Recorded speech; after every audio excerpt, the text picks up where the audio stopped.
Hey everyone, we're live on a Thursday morning South African time, around about the 8:15 mark. Well, I can't say how ever remember international test match between Australia and New Zealand taking place on a Thursday before. But wisely, I think the Oracle called me and suggested, let's do a show, because by the time tonight's handicap show goes out, of course, this game will be over. We've got plenty of other rugby to talk about for the weekend. But let's get stuck straight into this one. Just to mention, Oracle, who I'll be introducing now, is joining me. But I'm also hoping to have Steve from New Zealand pop on, but that will depend on the New Zealand traffic. He, of course, is on his way home to work, while the rest of us are just beginning their day. And Oracle, let me start by welcoming you. I imagine we're still on the coffee at this point of the day, haven't hit the beers yet. Yeah, and the coffee cup says, I don't need Google, my dad knows everything. It was given to you on a Father's Day a couple of years ago, and it's about right. So I'm very impressed.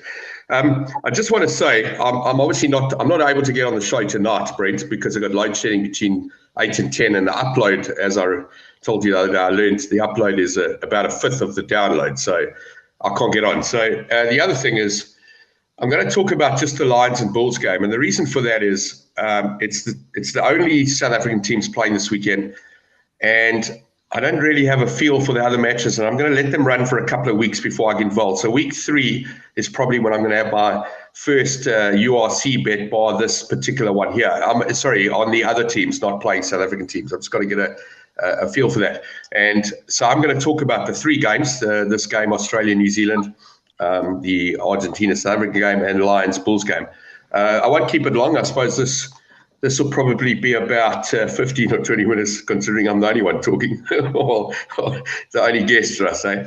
But yeah, okay, so let's start off. Australia and New Zealand. It's an interesting one. I mean, I've spoken about New Zealand being not New Zealand, not as good as they have been. And we've seen that. It was evident in that Ireland series. I've actually made a lot of money going against New Zealand.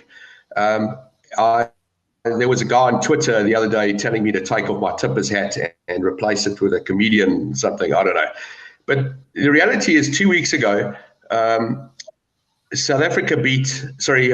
Argentina got absolutely smashed by New Zealand. The week before, at halftime, I still got 9-1. I think it was 9-1. I think 9.5 or something like that. It was around about 9-1. And I'm going, like, this is crazy. They're losing by 2 points. I won comfortably there. 2 weeks ago, with Argentina getting smashed in New Zealand, I backed them at 5-1 to win the game.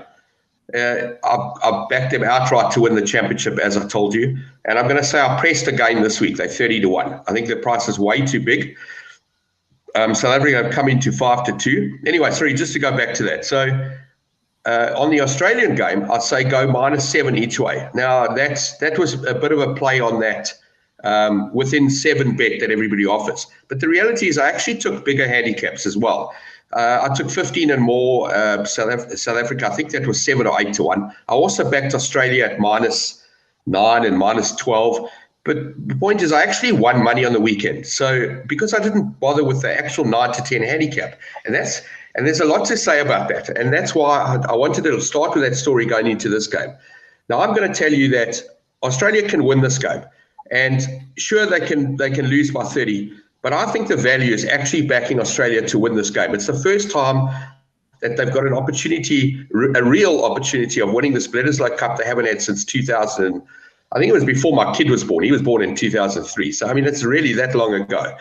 They're playing in Melbourne for the first time. I'm not going to bother with the 9 to 10 plus 9.5 or 10.5. It's just too risky. No team the teams haven't gone back to back here. I'm not really interested in taking a high stake at 9 to 10 just to get 90% of the money as a profit. I'd rather have a small to medium strike on the 5-1 or 9-2 Australia that you can get. I did have some 5-1. I might take a little bit more, but I'm not really going to take the plus here.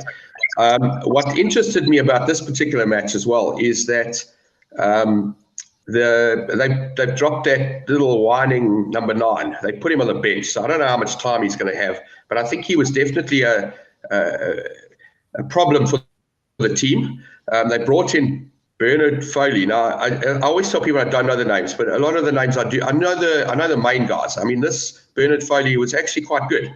I remember him playing very well, and I'm quite impressed that Dave Rennie's gone to try and find. I did see they made a few changes, but honestly, New Zealand played a tired Argentina team the next week. You could see that, and I didn't back them again during the game because it was very evident early on that they were going to get smashed. So yeah, I just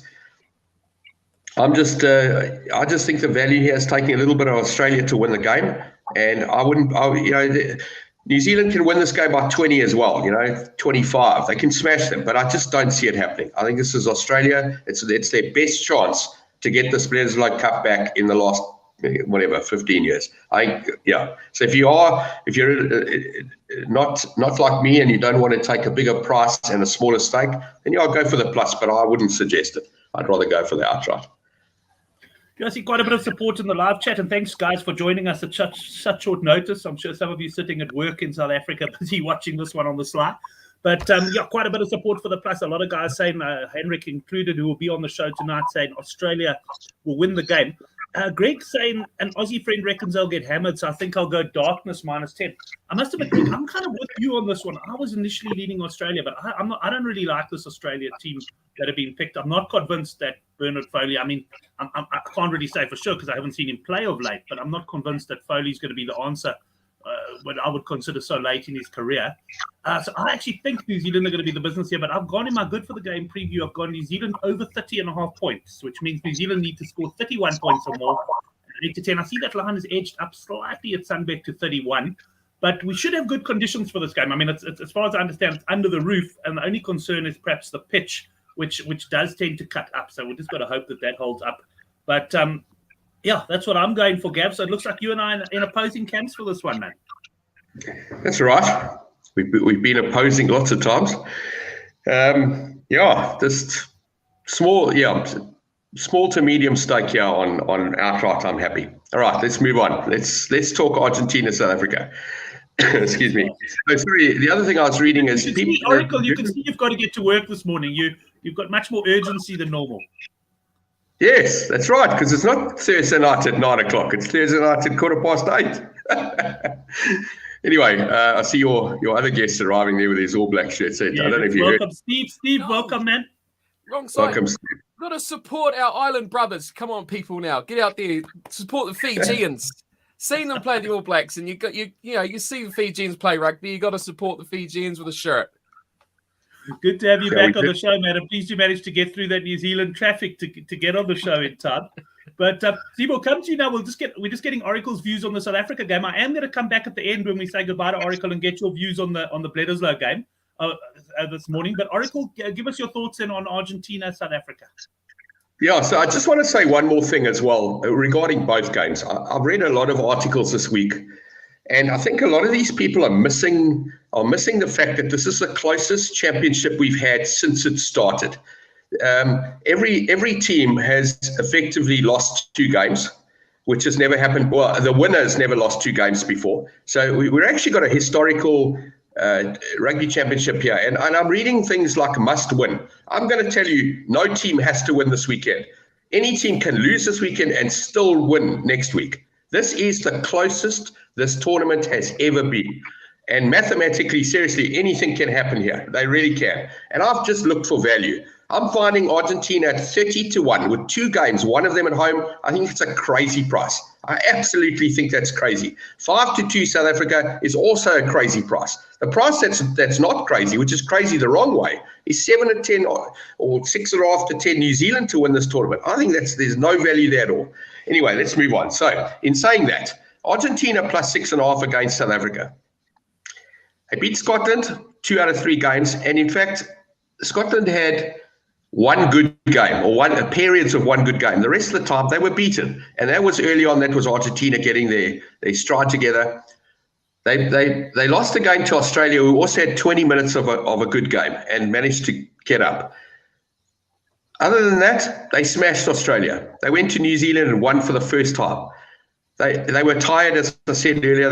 I didn't really think they would be, but it was evident that they were. They've been given a 2-week break. They're going home now. Sorry, one more thing I have to say before I forget is this has been a venue change for Argentina, South Africa. And I know that because I've been with the bookmakers for so many years, that there's terms and conditions there. So if you've had your bet before today on Argentina, South Africa, they're more likely going to refund it because there's a venue change. So you need to check with your bookmaker that you're betting with if your bet still stands if you want it. You don't want to find out on late Saturday night or Sunday morning that you've had a bet and it won and it wasn't there, it was refunded. So be very careful about that. I know that. And it doesn't happen very often in rugby, especially in international rugby, it doesn't happen. Right.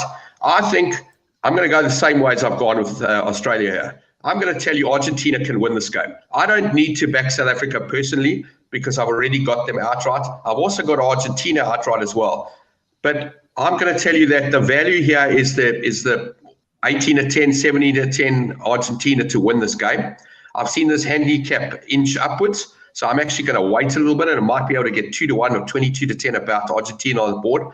But I don't think that, I remember one night, Henrik and I was wearing my Argentina shirt, and he backed South Africa, and I think Argentina were 22-10 that night, and he got very irritated with me. And Argentina went and thumped them. In fact, I'm going to suggest that South Africa got such a bad record in this country that I can't see them winning. They haven't got everything right yet. Yes, they beat Australia, but again, this has just been a non-back-to-back tournament. It's been one team winning, one team not winning. I just think Argentina get up for this because this is their best opportunity to win this tournament that they've had in all of this time. Never mind that it's all close for everybody. This is Argentina's massive opportunity here. Can they win in South Africa next week? Of course they can. They're playing in Durban. South Africa played poorly in Durban.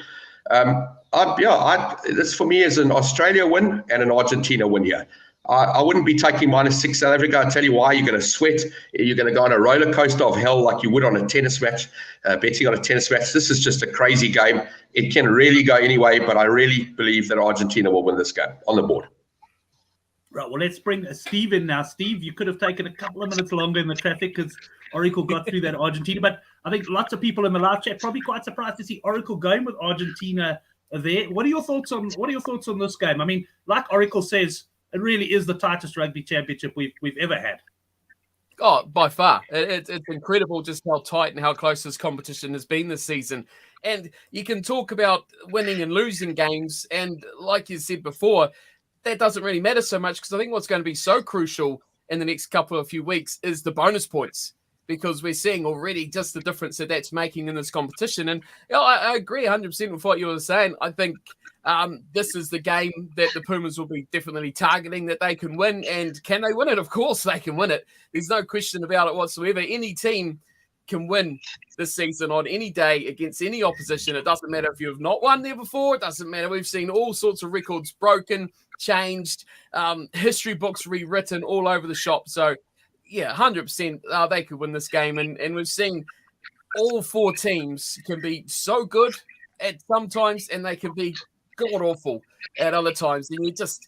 it does make putting money on these sorts of things very difficult. But on the flip side of that, it makes it good as well because the odds can be a little bit more in your favor if you're a bit more clued on about what you're actually looking for. So you can pick up those little tasty ones if you know what you're getting into. No, that's it for sure. And I know Oracle would agree with you because, I mean, he is always someone who looks for the betting value there. Steve, I want to come back to you though on the Australia game, but before that, I know Oracle's actually got to get to work. You've just got home from work, but he's got to rush off to work. So Oracle, I know you wanted to have a couple of things to say on the Lions Bulls URC game because you obviously can't be on the show tonight due to load shedding. Just share your thoughts on that before you depart. Yeah, Brent, I don't have to rush off to work. So the distance to work is actually 2.2 kilometers, which you saw when you were down here last week. I'm not really rushing. I don't even think I get to fifth gear. In between two speed bumps, I managed to get into fourth gear, and I probably get to a peak of about 60 k's an hour, and that's about it. It's just a little trek down the road, nice and easy. So no rush. I just like to be there before 9 if I can, and it's 8:30 at the moment. So there's a 5-minute commute. If there's a bit of traffic, it might go up to 6 minutes. We wouldn't want that. So yes, we just talk about just to reiterate what I said earlier. I'm only going to get involved in the Lions Bulls game this weekend. It's going to be a small punt. I just want to get a feel for it. I know that after a few years of Currie Cup, I could fly into the first games every year. Obviously, with international matches, you get a lot of information. This tournament's still quite new. I'm going to give it 2 weeks. I will back the South African involved matches next week, but I'm only going to have a bet in the Lions and Bulls game. I'm actually going to a celebration of life of one of my very good friends that was murdered last week, and that's actually at the same time as this rugby game. So I'm going to probably not be able to watch it live, and I'm going to be able to go and watch it a little bit later. I'm going to have a bet on the Lions to win the game, and I know that everyone's going to tell me I'm a Lions supporter and all of that, and I'm going to tell you why. I think that I use the same logic with the Curry Cup. We used to look at the handicaps at the start of the Curry Cup, and it didn't matter who was playing. If Griquas were Bulls and the handicap was a double digit, you always went with a plus. And in this case, the Lions at home, they got plus 9.5. I know they've lost a couple of players, and I know that the Bulls are a lot stronger. But this is the first game of a tournament. They're away. I know that they're away just down the road. We all know that. 6.5. Well, I got to tell you, I saw 8 and 9.5 yesterday. So anyway, the Lions at probably. No, I think it may have come down then, because I did see a higher number yesterday. But it is still early, and they're finding their feet, and there will be some bigger punters that will move the prices. I'm just going to go for Lions on the board here. All I'm going to say to people is, sure, the Bulls can win this game by quite a lot. I just think it'll be a little bit tighter being the first game. And I don't have much else to say on the other matches. I will be watching the show tonight on my phone to see and follow the other teams over the weekend. But I just haven't had a proper time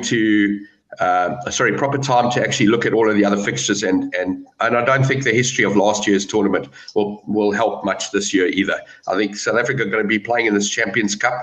They're going to have deeper squads or bigger squads. And as I said in that little show we did a couple of weeks ago, where we talked about the outrights, I think the value is definitely in backing these South African teams to win the URC as well as the Champions Cup. They're very big prices, and these teams have got to come to South Africa and play. And last year with that COVID thing, they didn't get to play all of the matches that they wanted to. So this will be a really good, interesting tournament to see the likes of these French and English teams, and for that matter, how Munster and Ulster actually managed their squads coming to South Africa after how difficult it was last year. So a little small bet for me on the Lions to win the game. I'm not going to take the plus.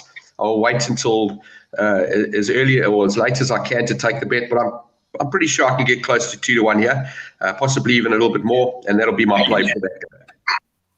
Yeah, just under 5-2 at Sunbet. Just to mention, guys, apologies, at 6.5 must have been a typo on my side. It is 8.5 at Sunbet, and Ryan pointing out you can get 9.5 even with World Sports Betting. So, Oracle, thanks very much for that, man. You're welcome to stay on the show and hear the thoughts, but I'm sure you want to go powder up and get ready for the office. And it was great to have your views and look forward to chatting to you over the weekend as well. All right, perfect, Brent. Thanks. Yeah, I'll watch a little bit later when I get a chance. So just to wind up, so it's board place for Lions, Argentina, and Australia. And if you want to be really brave, take that in a treble. I might just stick a small 100 on that and see what happens. But yeah, that's it. And thanks very much. And yeah, enjoy the rest of your day. Excellent. Thank you very much, Oracle. Let's hope someone in the live chat can quickly work out that treble for us. But that will certainly be a huge price, no doubt about it. But Steve, great to have you back on. Just before we get stuck into the Australia-New Zealand game, just tell the guys a little bit about your YouTube channel. You're very much into the gaming side, eh? Yeah, a little bit of gaming stuff, a bit of commentary, a bit of excessive long chats with people and about things, and yeah, a little bit of everything, but all rugby, sports related, mainly sort of stuff, gaming. Yeah, we get into everything down there. Yeah. Excellent. Well, you obviously didn't hear Oracle's sort of discussion on this game, but you picked up that he likes Australia quite strong. I can tell you the guys in the live chat very much leaning to Australia. I'm going against the grain with them. I think this is the All Blacks that can potentially run away with this game, and I really like this All Black side, and I'm not convinced about the Australian side this week. Can the All Blacks put in back-to-back performances? And I say this, the All Blacks, I'll say this for any team. Can they put in back-to-back good performances and put this Australian team away?